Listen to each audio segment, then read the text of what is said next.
Bonjour, voilà, je vous présente avec cette petite vidéo la comptabilité de Diacama. Donc c'est le module de financier et comptable qu'on retrouve commun à la fois dans Diacama Asso et dans Diacama Syndic. Donc cette présentation va être valable dans les deux cas. Les natures des opérations comptables sont différentes, mais la comptabilité se gère de la même façon. Diacama propose donc un module de comptabilité basé sur une comptabilité en deux parties, comme pour les entreprises. En deux parties, c'est-à-dire que on indique, on précise bien que quand on fait une opération financière, on a bien deux parties. À un moment donné, on cède un produit ou un bien ou un service à un tiers, à une personne, et en échange, la contrepartie, c'est que lui-même va nous payer pour ça. Et donc, c'est vrai qu'un particulier, en général, cette opération se fait en même temps, mais dans le cas d'une entreprise, d'association ou d'autres structures, comme les copropriétés, parfois ces opérations sont décalées dans le temps. Et donc il est bien de pouvoir bien les distinguer pour pouvoir savoir à qui on doit de l'argent et qui nous en doit. Pour cela, dans tous les pays, et en particulier en France, on a codifié la comptabilité. Codifier, c'est pour un petit peu homogénéiser tout le monde et qu'on ait un peu tous les mêmes études. Et donc on va utiliser des plans comptables avec des codes. Dans un même pays, on aura tous les mêmes, et comme ça, on aura une compréhension simplifiée de la comptabilité entre chacun, en utilisant la même codification. Donc cette codification, on va la retrouver dans d'autres plans comptables. Donc ici, là, j'ai importé des codes du plan comptable général français. Ces codes en France sont classifiés sur 9 classes de 1 à 9. Et dans Diacama, on les a rassemblés dans 5 principaux types de comptes. Les comptes de l'actif, c'est là où est notre argent, en fait, en quelque sorte, où chez nos usagers, nos clients, coincés parce qu'ils nous doivent de l'argent, ou à notre banque, dans notre tirelire. Là où on doit de l'argent, passif, là où on doit de l'argent à des gens, en général c'est nos fournisseurs. Nos capitaux, on a du fonds, on a des réserves, on a du report. On peut avoir un certain nombre de choses qui sont des capitaux placés. Et puis après, on va bien retrouver nos produits, c'est-à-dire là nos sources de revenus, et nos charges, nos dépenses. Pareil, c'est toujours classifié avec des codes et avec une nature de chaque opération. Voilà. Donc toutes ces classifications, on les retrouve assez facilement dans n'importe quel livre de comptabilité. Voilà. Une petite présentation rapide donc, du plan comptable. De là, on va commencer donc un exercice comptable. Donc là, j'ai déclaré mon exercice du 1er septembre au 31 août. Et avant de le commencer, bien entendu, on va initialiser un certain nombre de comptes. Parce que c'est rare, sauf si on fait une création de structure, qu'on commence entièrement à zéro. Là, on a toujours un résidu de l'année d'avant qu'on va devoir reporter. C'est ce qui s'appelle, on va faire le report à nouveau. Donc, on va faire une écriture de report à nouveau. Donc on va aller dans les écritures comptables, on va se placer dans un journal, donc les différentes écritures vont être classifiées sur des thèmes, les journaux. Donc là on va prendre le journal de report à nouveau, justement. Donc on va ajouter une écriture, donc c'est notre report à nouveau de début d'exercice. Donc qu'est-ce qu'on a à reporter? On a de l'argent sur notre compte bancaire. On a par exemple 328,47 €. Non, c'est pas ici. Le compte bancaire, c'est le 512. Voilà, la banque. Et donc on a 328,47 €. On a aussi une caisse, 531. Donc la caisse. Là, on a cette fois, on a 61,09 €. C'est notre petite tirelire, voilà, notre financier. Alors, notez bien que là, j'ai marqué bien en débit. En effet, nos caisses à nous et notre banque est en débit. Elle est en crédit chez la banque, mais pour nous, elle est en débit. C'est-à-dire que la banque nous doit, notre tirelire cochon nous doit. Donc c'est bien un débit.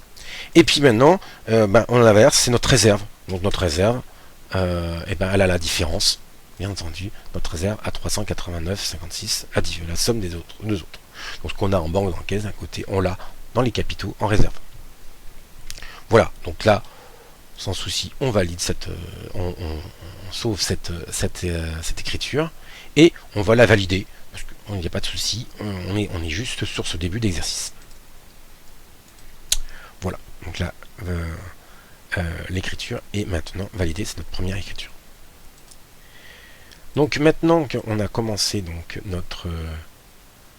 on voit en effet que dans nos actifs, on a bien de l'argent en caisse, un début d'exercice, on a un début d'exercice validé avec notre trésorerie de 389,56 €.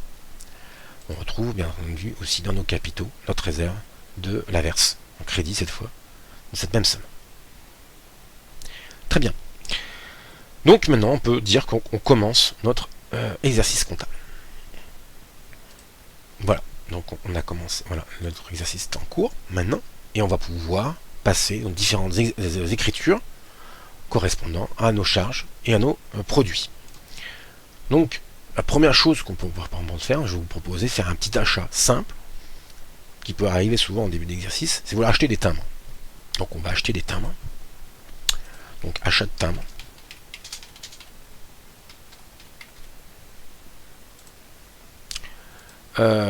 Donc je ne me souviens plus le code, donc je tape le premier code, c'est un 6 puisque c'est une charge, je sais, et je vois dans la liste que frais postaux et télécommunications, voilà, c'est des timbres qui sont là. J'en ai pour 8 €, un carnet de 10 timbres à 80 centimes, voilà. Parfait. Et puis forcément je vais l'acheter à la poste, donc un fournisseur générique avec qui je vais acheter mes timbres. Voilà, donc à mon fournisseur 401. Les 4 en général c'est des tiers, c'est des personnes, les 6 des charges, les 7 des produits. Voilà. Et les 5 c'est vos caisses ou votre banque. Donc là on a notre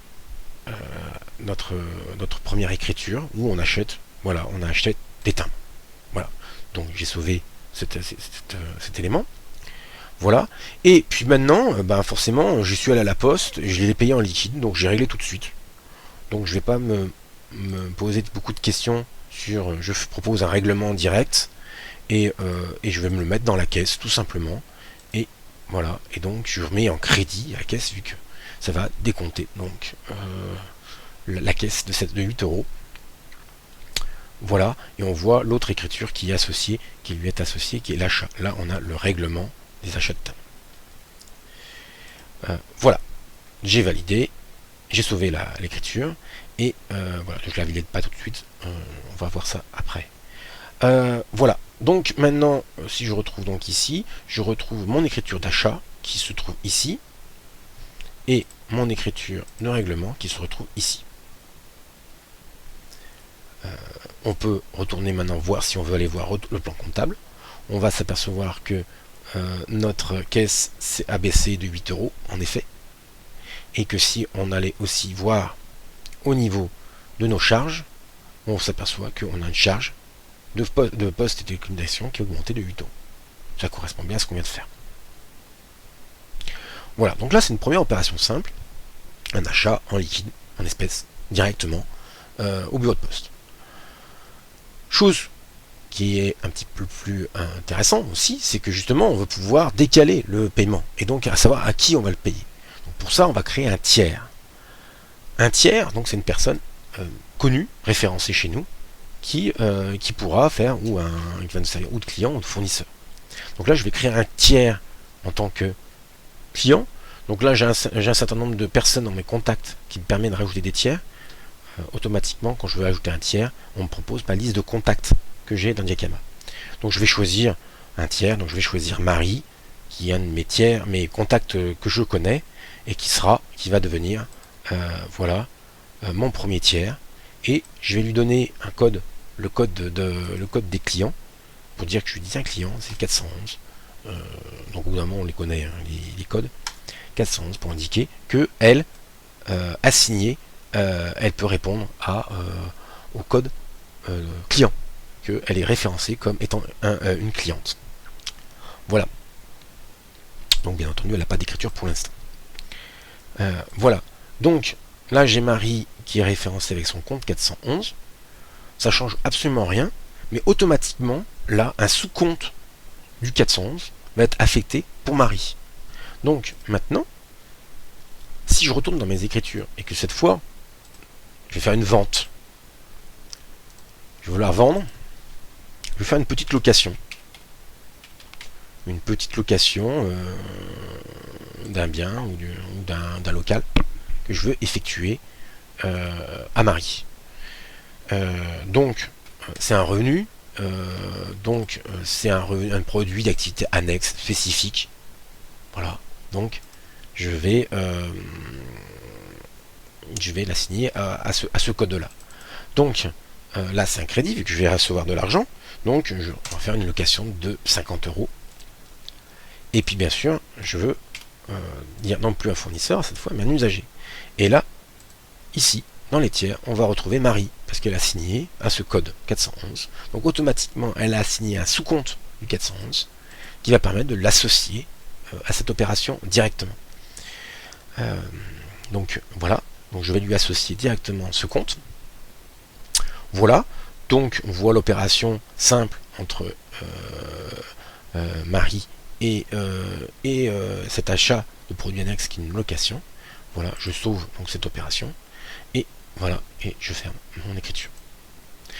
Je ne vais pas la régler tout de suite, justement, parce que potentiellement Marie va me régler beaucoup plus tard cette opération.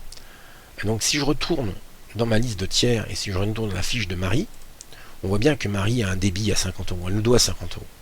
Et si on retrouve aussi dans les écritures, la liste de ces écritures, on voit bien qu'elle lui a assigné un échange de 50 € sur de la location. On retrouve l'écriture qui lui est attribuée. Voilà.